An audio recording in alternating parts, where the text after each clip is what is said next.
welcome to Morning Coffee. It's your girl Tammy coming at you on this Friday with an encouraging word. We're just going to hop right back in. If you are joining us for the first time, we have been going through the book of Ruth.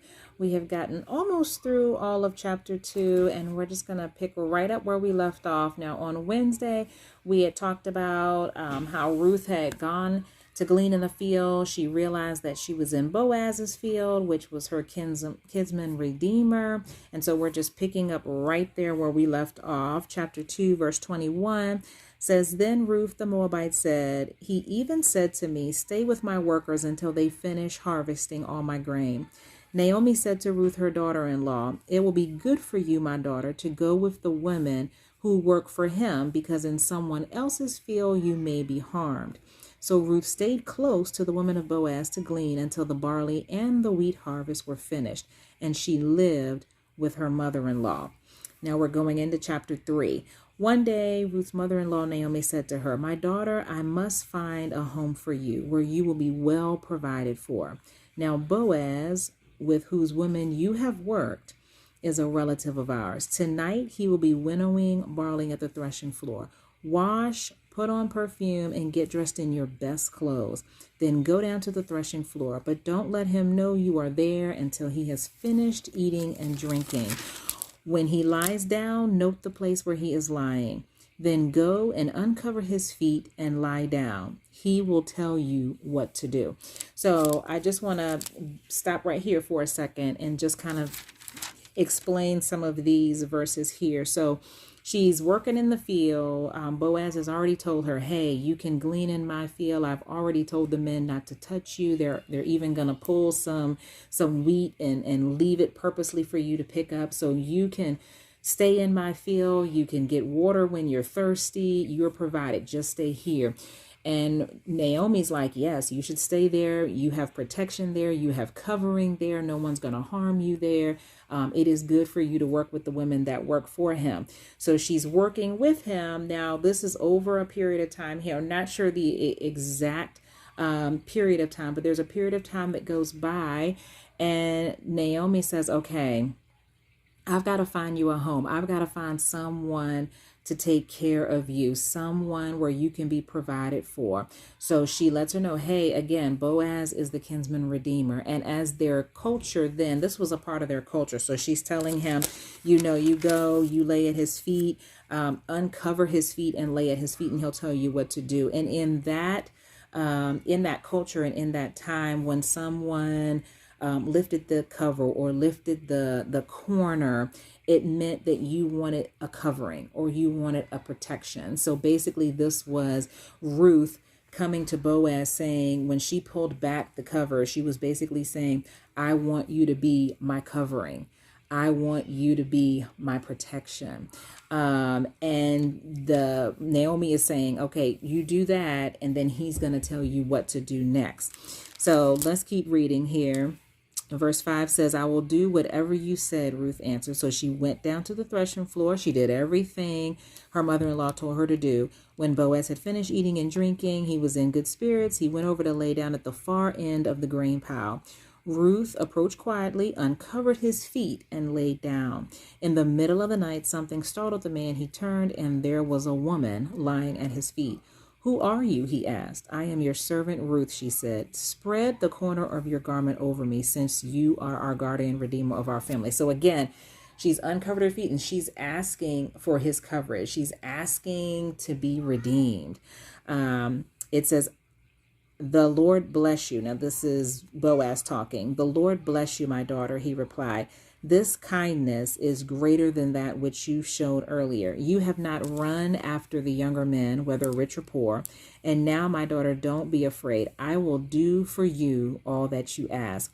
All the people of my town know that you are a woman of noble character. So this is kind of like a building up, because Boaz already notices Ruth. He notices how hard of a worker she is, how her character and how she came to a place that she did not know. She believed in a God that she wasn't used to serving, because remember, she's coming from a pagan country. So she comes to a place, she leaves her family, leaves what she knows. She comes to take refuge in God. She works hard. She's living with her mother-in-law, taking care of her mother-in-law, providing for her. So he already knows she has good character. And now this just takes it up to a whole nother notch, because he's saying, okay, you're younger than me. You could be chasing after a younger man, whether he's rich or poor. You could be chasing after someone else, but you have come and respectfully laid at my feet, and uncovered, so that I can uncover my feet to say, can you be my covering? Can you be my redeemer? So let's keep going. It says, although it is true that I am your guardian and redeemer of the family, there is another who is more closely related than I. Stay here for the night, and in the morning, if he wants to do this duty as your guardian redeemer, good. Let him redeem you. But if he is not willing, as surely as the Lord lives, I will do it. Lie here until the morning. So she lay at his feet until morning, but got up before anyone could be recognized. And he said, no one must know that a woman came to the threshing floor. So she gets up before you can tell who's who in the day. She gets up and she leaves, and she goes back to Naomi and kind of tells him what's going on. But before she leaves, he says, don't go back to your mother-in-law empty-handed. Then Naomi said, let me read that next. Oh, he tells to her, bring me the shawl. This is verse 15 of 3. It says, he told her, bring me the shawl you are wearing and hold it out. When she did so, he poured in it 6 measures of barley and placed the bundle on her. Then he went back to town. When Ruth came to her mother-in-law, Naomi asked, how did it go, my daughter? Then she told everything that Boaz had done for her and added, he gave me these 6 measures of barley, saying, don't go back to your mother-in-law empty-handed. Then Naomi said, wait, my daughter, until you find out what happens, for the man will not rest until the matter is settled today. So he's going to ask this redeemer, another kinsman or redeemer that's even closer than he is in relation to Naomi's husband. And he's saying, if he wants to redeem you, let him do it. But if not, I will do what you're asking me to do. I will be your coverage. I will redeem you. And so then as you go into chapter 4, we're just going to read a couple of verses here. It says, meanwhile, Boaz went up to the town gate and sat down there just as the guardian redeemer that he had mentioned came along. Boaz said, come over here, my friend, and sit down. So he went and he sat down. Boaz took 10 of the elders of the town and said, sit here, and they did so.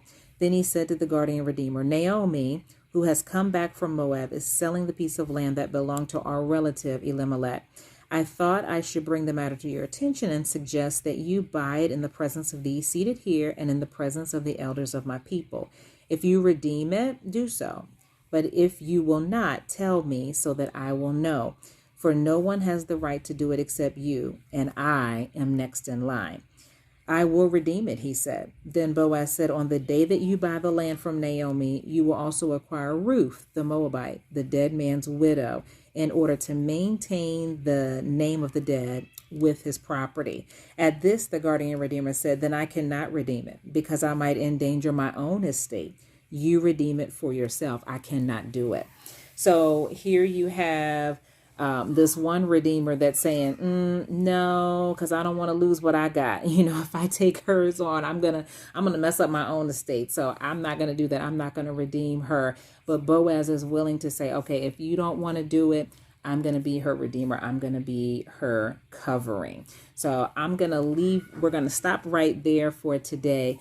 But I just want to encourage you and let you know that God is also, this is almost a mirror of how God covers us. It's almost, you can relate this story to how God treats us. Here we have someone, again, you have Ruth coming, giving her life to God, serving God, finding favor, finding protection. Now here she is asking for coverage. She's going to be supplied coverage. She's going to be supplied protection.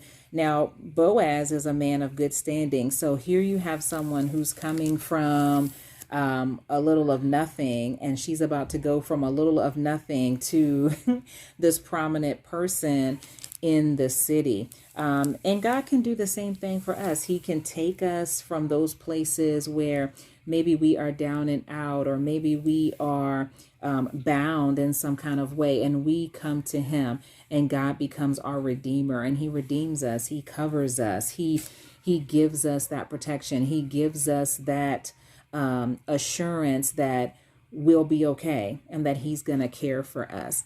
So I want to leave that with you today as we continue to go through the book of Ruth. We will start right back up again on Monday. We still have a little bit more to go, the rest of chapter 4. So we may be able to get through this on Monday and then start again with our next study.